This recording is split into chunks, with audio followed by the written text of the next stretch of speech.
अस्सलाम वालेकुम। आज हम वेरिकोज वेन्स पे एक वीडियो बनाने जा रहे हैं। आपने सुना होगा कि वेन्स जब फूल जाती हैं टांगों में या ब्लैक कलर में हो जाती हैं या अल्सर्स बन जाते हैं, तो उसके बारे में हम एक आपको डिटेल्स वीडियो दिखाने जा रहे हैं और कोशिश करें कि ये एंड तक पूरी वीडियो देखें ताकि आपको पूरी इन्फॉर्मेशन मिले।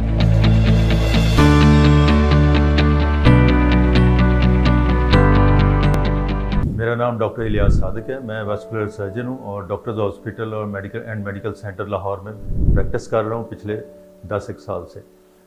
आज हमारा टॉपिक है varicose veins. Varicose veins English का वर्ड है, उर्दू में आप इसको कह सकते हैं कि फूली हुई शरेयानें जो टांगों में नज़र भी आ जाती हैं और बाज़ का सिर्फ कलर चेंज नज़र आता है और बाज़ का थ्रेड लाइक वेन्स नज़र आती हैं। इसके बारे में लोगों को बहुत सारी कन्फ्यूजन्स हैं और मिसकंसेप्शंस हैं। आम तौर पे पेशेंट्स मेरे पास आके बताते हैं जी हमें किसी डॉक्टर ने बताया या कहीं से हमने पढ़ा कि इसकी कोई ट्रीटमेंट नहीं है और ना इसकी ट्रीटमेंट की ज़रूरत है। हालांकि ये बिल्कुल गलत कॉन्सेप्ट है।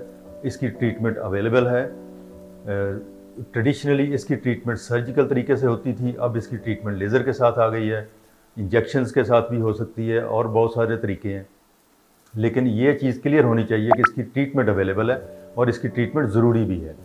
ज़रूरी इसलिए है कि अगर ये नहीं कराते तो वेरिकोज वेन्स की मुख्तलिफ़ कॉम्प्लिकेशंस आपको शुरू हो जाती हैं, जो कि क्लॉट की शक्ल में बन सकती हैं, ब्लीडिंग हो सकती है और इस तरह की लेग्स पे अल्सर बन जाते हैं जो फिर ठीक ही नहीं होते। इसलिए इस वेरिकोज वेन्स के बारे में ये बात जहन में बिठा लें कि ये एक ट्रीटेबल बीमारी है और इसकी ट्रीटमेंट भी बहुत ज़रूरी है। अच्छा, अब हम इसके कॉजेज़ पे आते हैं। अक्सर लोग पूछते हैं कि ये वेरिकोज वेन्स हो कैसे जाती हैं। बेसिक बात यह है कि इसका कोई कॉज नहीं, ये आपकी बॉडी के अंदर ही प्रॉब्लम होता है। इसको आप जेनेटिक भी कह सकते हैं, इसको आप हेरिडिटरी भी कह सकते हैं, या मतलब ये आपके जीन्स में होता है। कुछ चीज़ें हैं जिसकी वजह से ये एग्रेवेट हो सकता है, मतलब बढ़ सकता है।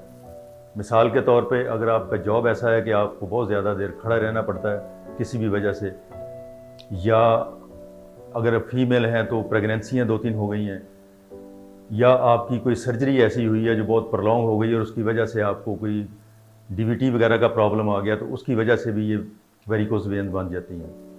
तो असल इम्पॉर्टेंट ये नहीं है कि इसका कॉज क्या है, कॉज इसका जो भी हो, ट्रीटमेंट इसकी उसी तरीके से होगी। अब हम आते हैं इसकी ट्रीटमेंट के ऊपर। ट्रीटमेंट इसकी ट्रेडिशनली जो होती रही है वो सर्जिकल ट्रीटमेंट थी। पिछले तकरीबन 100 साल से ये ट्रीटमेंट चल रही है, बड़ी सेफ़ ट्रीटमेंट है और ये सर्जरी को बहुत बड़ी सर्जरी भी नहीं है, ये माइनर टू मॉडरेट सर्जरी है।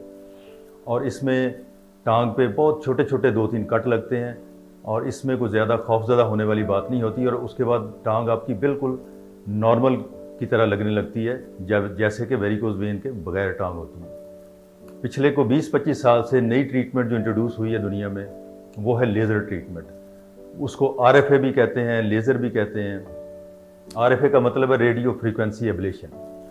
उसमें फ़र्क, इसमें और सर्जरी में फ़र्क ये है कि लेज़र में कोई आपके कट नहीं लगता, कोई किसी किस्म का एनेस्थीसिया नहीं आपको देना पड़ता, मतलब आपको बेहोश नहीं करना पड़ता, ना इसमें कोई कमर में टीका लगाना पड़ता है। इसको लोकल एरिया में सुन करके या लोकली एनेस्थेटाइज्ड करके पूरा प्रोसीजर किया जा सकता है और आपको 2-3 घंटे के बाद उसी वक्त डिस्चार्ज होकर अपने घर जा सकते हैं। और अगर आप जॉब करते हैं तो ऑफिस से आपको कोई छुट्टी भी नहीं लेनी पड़ती। तो ये तो है लेटेस्ट ट्रीटमेंट और इसके रिजल्ट्स ऑलमोस्ट वैसे ही हैं जैसे सर्जरी की ट्रीटमेंट है। इससे भी जो माइनर ट्रीटमेंट है जो माइनर वेन्स के लिए होती है वो है इंजेक्शन की शक्ल में। एक ख़ास किस्म का इंजेक्शन होता है, उसको हम बोलते हैं फोम स्क्लेरोथेरेपी। उस इंजेक्शन की फोम बना के उन वेन्स में इंजेक्ट कर देते हैं अल्ट्रासाउंड के साथ और वो भी तकरीबन उसी तरह का इफ़ेक्ट करती है। तो इन तीनों में से किसी पेशेंट के लिए कोई ट्रीटमेंट एडवाइस की जाती है, किसी के लिए दूसरी ट्रीटमेंट एडवाइस की जाती है, लेकिन एंड रिज़ल्ट ऑलमोस्ट सेम ही होता है। तो इसके लिए ज़रूरी होता है कि आप अपने वैस्कुलर सर्जन के पास जाएं, वो आपकी अल्ट्रासाउंड खुद करे और वो प्रॉपर डिसीजन ले कि आपको किस तरह की ट्रीटमेंट सूट करेगी, उसी के मुताबिक फिर आप उसको फॉलो करें। लेकिन जो सबसे एसेंशियल चीज़ ये है कि ये ट्रीटेबल चीज़ है और इसकी ट्रीटमेंट बहुत ज़रूरी है कराना।